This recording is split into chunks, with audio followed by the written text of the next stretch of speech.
Welcome back to CTM. Our series, A More Perfect Union, aims to show that what unites us as Americans is far greater than what divides us.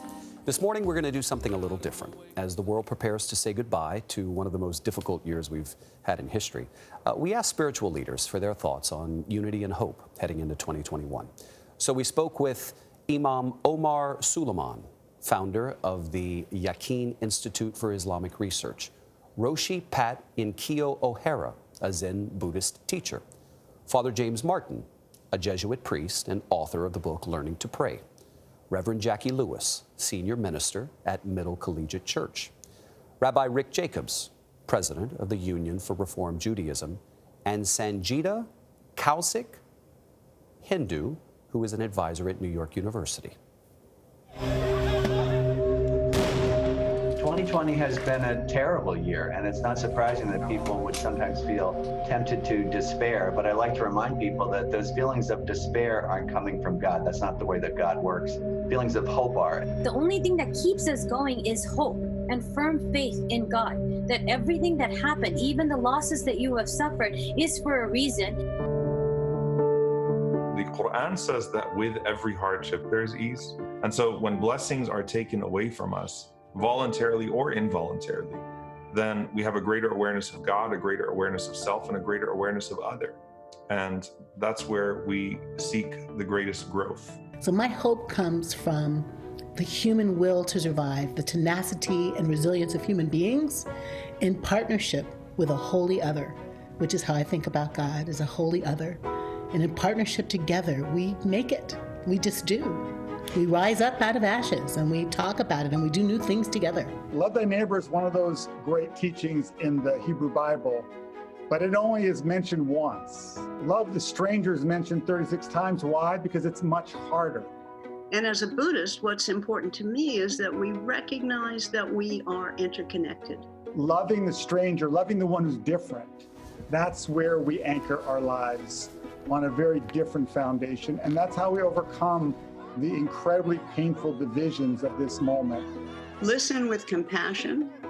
Realize that on a fundamental level, as two humans, the person who thinks completely differently than I do is another human, that we have that connection. And maybe it's just expressing a little empathy, but it's the beginning of a bridge rather than throwing a rock.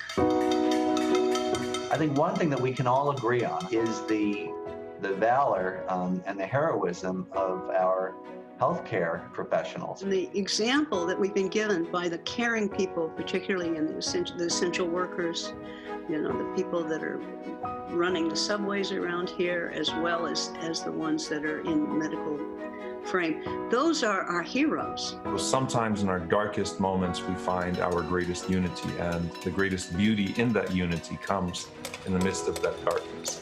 We know how to have our neighbors' backs. We know how to put sandbags along each other's houses. We know how to give each other groceries and take care of each other's kids. We do know how to do it. If we talk more about what we have in common and emphasize what we have in common, I think goodness triumphs over evil every single time. The light triumphs over darkness every single time.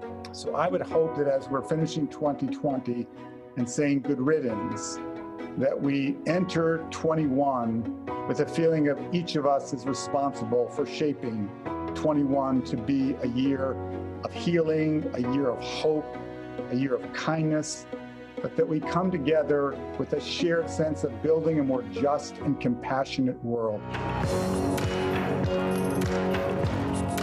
My fondest hope for 2021 is a vaccine. Let's just be blunt. That's my biggest hope, and that's what I've been praying for. I hope people can have fun again. I think just to be able to be outside and be with your friends and hug one another, I think everybody is in need of fun in 2021.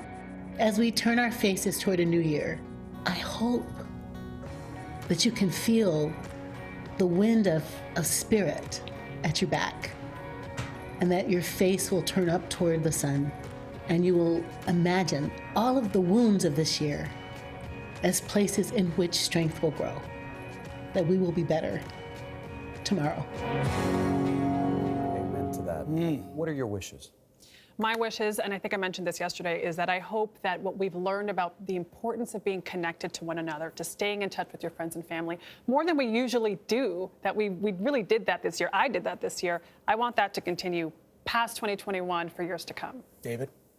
My hope is for empathy. You know how people say, Happy New Year, I wish you health and wealth and blah, blah, blah. It's for empathy. Because I think empathy is what drives the best in all of us. It's important to have empathy. And I love what Imam Omar Suleiman said, in our darkest moments, we find our greatest unity. That message resonates always with me. When things are dark, it's always darkest before the dawn. It's an important moment. That piece was produced by Andy Merlis and Sojan Josephson. Really, really wonderful. We'll be right back.